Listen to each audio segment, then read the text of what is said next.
Let's look at farming, not from above as a concept, but from the ground. What does the hand touch first? A tool, a seed, the soil. Across Bharat, farming isn't built around machines, it's built around memory, habit, and observation. Every place has its own way of doing things, not just because the land is different, but because the rhythm of life is also different. Namaste, my name is Yugang Goyal, and in this segment, we look at how people in Bharat farm, not just what they grow. The tools, the methods, the ways they store what's grown, and how they manage, let's say, the water. It's about everyday ideas sharpened over time, tested through work, passed on through practices. That's why we call it Jnana Parampara, the knowledge chain that lives on through doing. And this knowledge isn't ornamental, it's useful. This is why we call it Laukik Prayojana, meaning it solves actual daily needs. So let's begin with the first step, namely preparing the land. Let's begin with something you might have heard of. Let's say the Desi Hal, the traditional plow. Places like UP, Bihar, the hull has a system. It has a beam called the Esha, a yoke called the Yug, and a handle called Pashika, and an iron share called Shola to cut through the soil. Each part has a purpose, each built to suit the field, and the names might vary from place to place. And when the work is done, many people still perform a Hal Puja, not as a rule, but as a habit, a pause before a new cycle. Go to southern states like Kerala or Andhra, and you'll find a tool called Gundapam, not for the soil, but for coconuts. It helps strip the coir clean off the shell. This isn't decorative, it's because that coir is turned into rope, scrubbers, and padding. Work doesn't stop at harvest, it extends into processing. Now look at the tools used by hand, small, adaptable, and used across regions. The Pauda is a sharp as shovel used for lifting and shifting soil.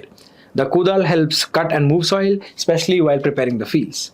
The Farshi, often used in Punjab for potato farming, is flat and sharp, perfect for loosening soil without disturbing growing plants. The Kulhadi is for cutting branches, clearing wood before sowing. These are useful in areas where fields edge into forest, like parts of Jharkhand or even other parts. The Basa, traditional plow, is pulled by oxen and it can be adapted as a simple seed drill. The Khurpi, the shorthand tool, is found across the country. It's for weeding, loosening soil, planting, small work that keeps the field in shape. Then you have Padui, which is used to clean cattle sheds, also pathways. It's a kind of a reminder that farming isn't just about fields, it's also the spaces around them. And then there is, of course, the Hasia, the sickle. Common everywhere, but especially in Bihar, Bengal, Odisha, used to harvest rice, cut fodder, trim crops. The curve of the blade matches the pull of the hand. One movement cuts through a bundle of stalks.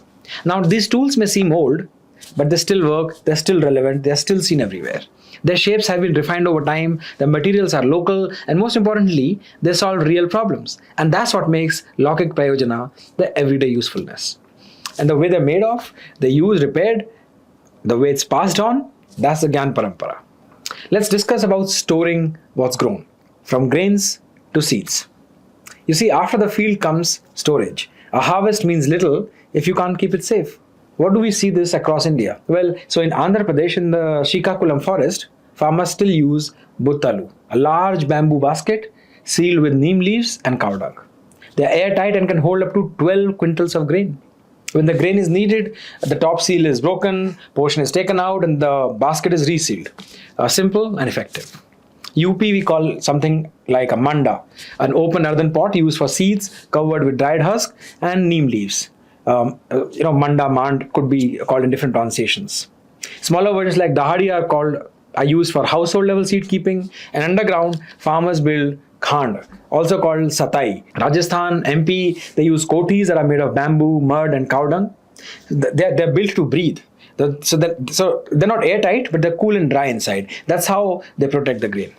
These methods are very old, and the thinking is sharp and exact. Keep it dry, keep it dark. Use what the land gives, neem, ash, and bamboo, to protect what it will need again. And the beauty is, this is continuous practice for centuries. All of this is Laukik Prayojana at work. There is memory in it. There is Jnana Parampara in it. How long to dry a seed before storage? When to seal? Which leaves to use for lining? That knowledge travels from person to person, generation to generation, not through written manuals. And once the seeds are safe, the question becomes what to grow and how to grow. So let's talk about cropping system. Planting isn't just about putting seeds in rows. In many places, it's about balance between crops, seasons, efforts, and of course, return. The goal isn't to control everything, it's to work with what land can give and to make sure that it keeps giving. That is why sustainability is at the heart of it. In much of this land, this means mixed cropping, growing more than one crop in the same place, often at the same time. And this is not new. It's not done because people want variety. It's done because the land needs support. Different plants bring different kinds of strength. Let's begin in the middle Himalayan region of Uttarakhand. There the farmers follow a system of Brahanaja, which literally means Bara which literally means 12 grains. A single field might have Mandua, which is finger millet, Ramdana, which is Amarnath, Urad, Rajma, Bhat, black soybean, Moong, cowpea, Jakhia, which is wild mustard, Kheera, cucumber, and sometimes even leafy greens and oilseeds. The same field having all of this. Some grow tall, some creep across the ground, some fix nitrogen into the soil, others pull nutrients from the deeper layers. When the rains are good, everything grows. When they're not, at least a few things survive. You see, farmers here don't talk about resilience, they talk about what their parents did. And it works. They are resilient without knowing that this is resilience. This is sustainability. Move to Bundelkhand. Here the soil is tough and the weather is uncertain. So people grow mishrit fasal, wheat, barley, chana, often planted together in the Rabi season. These plants support each other. Chickpeas fix nitrogen. Cereals use it. When harvested, many households grind the mix together and they form one flour. It's not a recipe someone wrote. It's something that people figured through use and passed on using Gyan Parampara. Go to Jharkhand, where kurti, which is the horse gram, is grown with millets and maize on upland plots. It needs very little water. The vines climb over other crops, shading the soil, and it helps hold the moisture. It often is used as cattle fodder later, making sure that nothing is wasted. The greens cover the ground in between. At no point is the soil left bare. These kinds of planting are acts of logic. Small adjustments made year after year and improved year upon year. In Meghalaya, you will find a Thangbun system.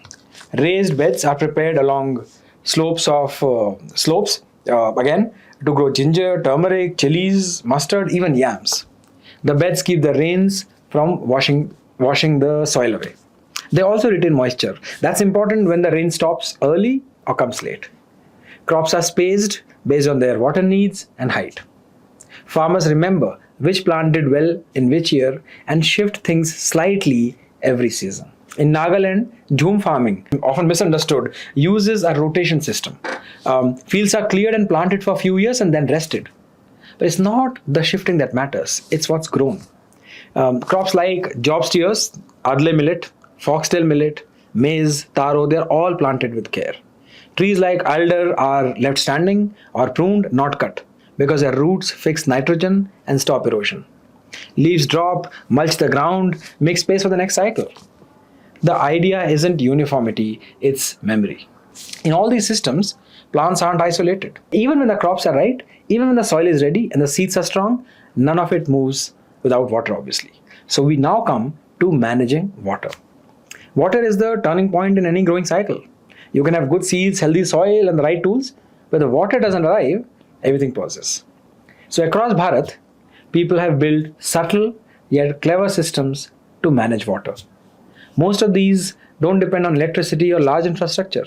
They depend on timing, terrain, and long observation, and on using what's already nearby. Let's start in Bundelkhand. Here the wells are deep and the rainfall is uncertain. Farmers use purjora, a leather bucket pulled by bullocks, ropes, and pulleys.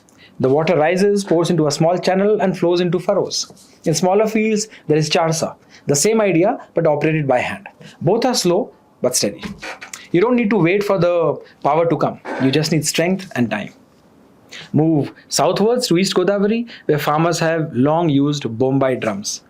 These are metal or wooden barrels rotated with a handle. As they turn, water is lifted from a nearby canal or a stream. They are moved by hand or even an animal. No engine, no grid, just rhythm. These are slow sciences practiced over generation. Head to the northeast, where rainfall is indeed very high.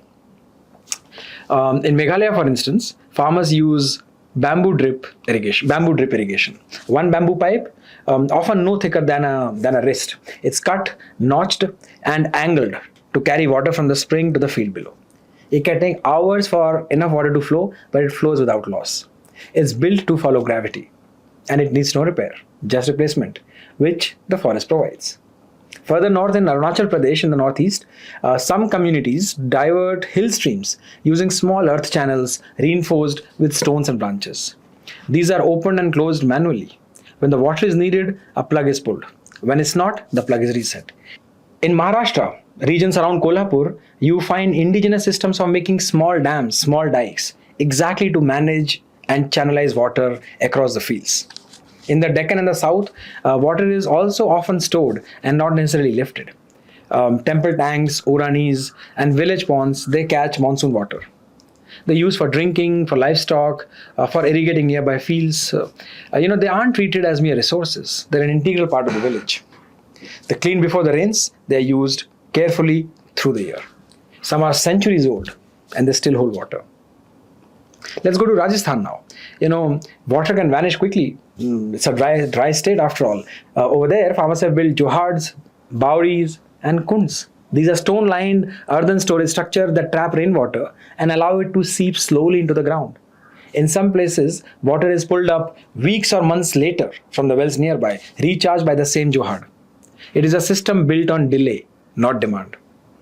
Even places where canals now run or borewells exist, these older methods are still remembered. They're still used. Some have been adapted. What links them isn't the material, is the thinking. These systems don't try to control water. They try to understand it. When it comes, when it moves, how much is enough, where to hold back. They follow water instead of chasing it. And maybe that's why they have lasted for so long. So what do these tools, systems, and techniques tell us?